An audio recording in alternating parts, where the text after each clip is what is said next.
Welcome again. This is Frank DiMora with part 3 for July 16th, 2010, the update connecting Bible prophecy to current events. If you'd like to read my book, my free book, it's the documentary called The Last Chronicles of Planet Earth. And you can get that by going to www.demoraministry.com. You'll see the link there. Just click it and you can download the book. It's my newest book, my newest updated book. And it will help you to make an educational decision whether you want to keep rejecting Christ or to receive that free gift of salvation that he wants to give to you. Now I'm going to continue on with Revelation chapter 16 verse 8 and Revelation chapter 7 verse 16. And the reason why I want to give these to you is because these are the prophecies by Jesus Christ himself that he gave to the Apostle John, telling us what was going to happen in the last days concerning the sun, the water, being thirsty, intense heat. And notice that in Mark chapter 13 verse 8, Jesus also mentioned the birth pangs that were to be coming in the last days. And we're seeing these birth pangs, these events getting stronger and stronger and stronger until the world is catapulted into the 7-year tribulation and to face the Antichrist. Now, either you can go into the tribulation, and the way you can do that is just to keep refusing Jesus and harden your hearts to him, or open your hearts to the Lord and receive what he has for you, that free gift of salvation. When he hung up on that cross for you and he poured out his blood, he poured it out for anyone who would choose to receive that free gift of salvation. Please take it so that you don't have to enter into the tribulation.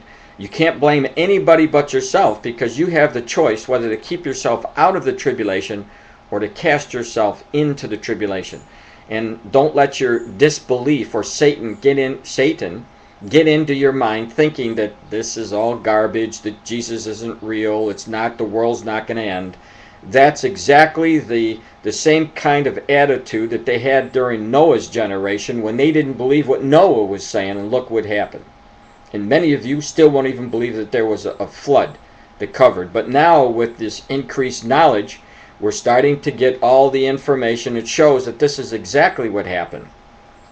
So with Revelation 16:8, it says the fourth angel poured out his bowl on the sun. The sun was given the power to scourge people with fire.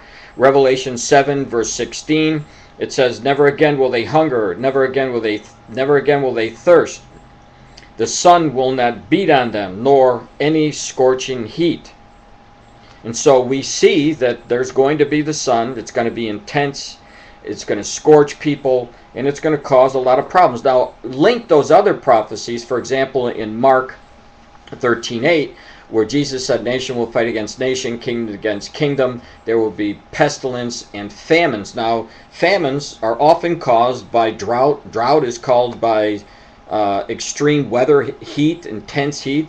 So all these things are tied together. Now, the newest report that came out, that it's not in my book because I just got this today, but my new book is for July 11th.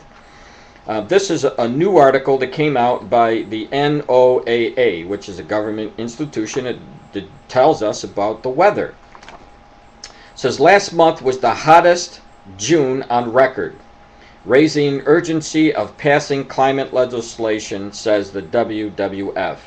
NOAA announcement is the latest in a string of record heat events in 2010.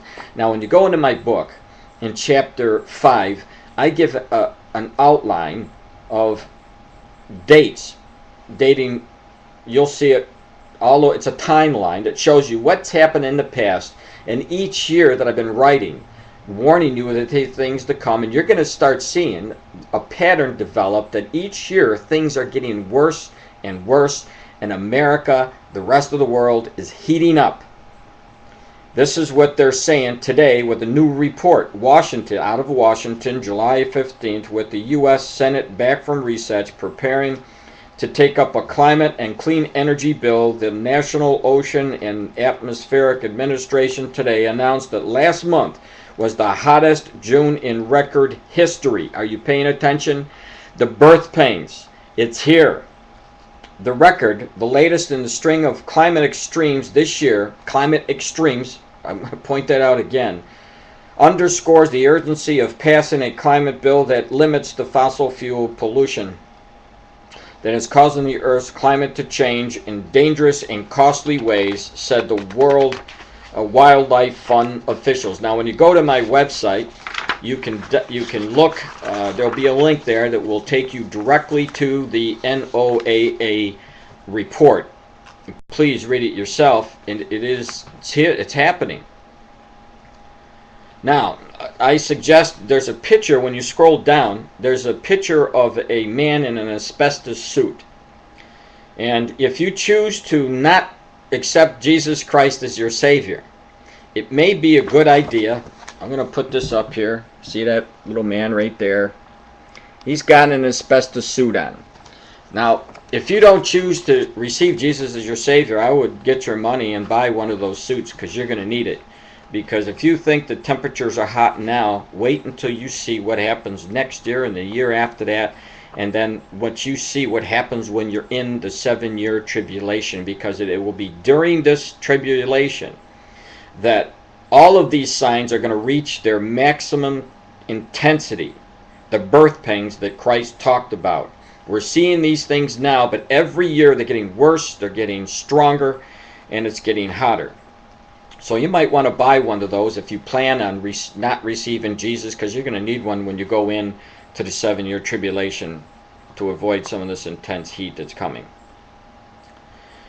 Let me continue. It says, last month's combined global land and ocean surface temperature made the warmest June on record, and the warmest on record average for any April, June, and January-June periods, according to the NOAA.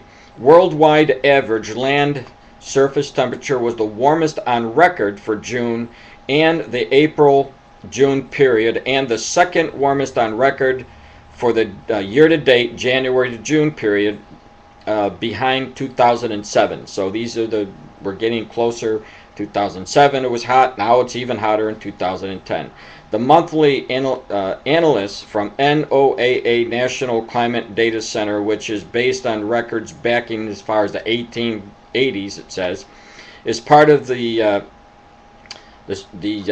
suite of climate change services. NOAA provides government, business, and community leaders so that they can make informed decisions. Below are more facts on what the record shows. And then you see the worldwide ocean surface temperature was 0.79 Fahrenheit, or 0.54 Celsius, above the 20th century average of 6.5, which was the fourth warmest June on record. The warmth was most pronounced in the Atlantic Ocean. Here's another one. Sea surface temperature continued to decrease across the equatorial Pacific Ocean during June 2010, consistent with the end of El Nino. El Nino is in my book. It's a condition that warms the water up, and it plays havoc around the world with extreme weather patterns. And this is what they're saying. Ocean during 2010 consistent with the El Nino. And according to NOAA Climate Prediction Center, El Nino conditions are likely to develop during the northern hemisphere summer of 2010. So we have El Nino and El Nina. They're two different ones, but they mess up the weather patterns. So these are some of the things that are taking place. Intense heat. These are the things, and when you scroll down, there's another article. It says global surface temperature change. You want to read that, because this is all proof that what Jesus is telling us is coming to pass. And I mean every word that he said is happening in one single generation, our generation. So now we're going to go to the next segment, and this will be the end of today, July 16th. Thanks.